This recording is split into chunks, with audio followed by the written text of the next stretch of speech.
जो है supreme court ने बहुत कहीं एक्सप्रेशन की बात, फ्रीडम ऑफ एक्सप्रेशन की बात, अपने आप को एक्सप्रेस करने की बात, डेमोक्रेसी की बात कही। सबसे पहले तो माननीय उच्चतम न्यायालय का बहुत शुक्रिया अदा करूंगा कि उन्होंने एक बहुत अहम फैसला दिया।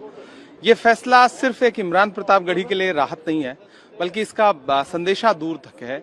जिस तरह से अभिव्यक्ति की स्वतंत्रता का लगातार हनन किया जा रहा है, लोकतंत्र में जो सबसे खूबसूरत बात थी भारत के कि आपको अभिव्यक्ति की आजादी थी, और कम से कम कला, आर्ट, कोई भी आर्ट हो, कोई भी फॉर्म हो, पोइट्री हो या फिर ड्रामा हो या फिर और कोई आर्ट का फॉर्म हो, जिस तरह से उसको टारगेट करके पिछले 10 सालों में मौजूदा सरकार ने उसको कुचलने की कोशिश की है, उसके खिलाफ जो सुप्रीम कोर्ट का आज का ऑब्जर्वेशन के साथ साथ जो पॉइंट्स उन्होंने लिखे हैं, उनके लिए बहुत मुझे लगता है कि बहुत धन्यवाद मैं देता हूं।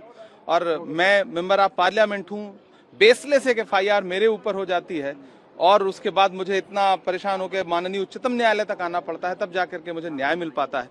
तो सोचिए इस देश की आम जनता, आम आवाम कितना इस तरह के मामलों के शिकार हो रहे होंगे। तो ये एक लंबी लड़ाई है और मुझे लगता है कि सरकारों को इस दिशा में सोचना चाहिए कि जनता प्रताड़ित हो रही है, पुलिस एक टूल बनकर के काम कर रही है, आपसे असहमत हैं तो आप पे एफआईआर है।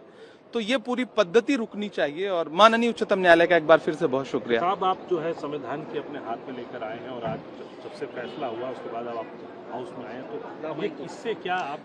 दरअसल हमारे नेता राहुल गांधी जी एक बात कहते हैं कि देश संविधान से चलेगा और इसको बचाने की लड़ाई हम सबको लड़ना है, लोकतंत्र को बचाने की लड़ाई लड़ना है।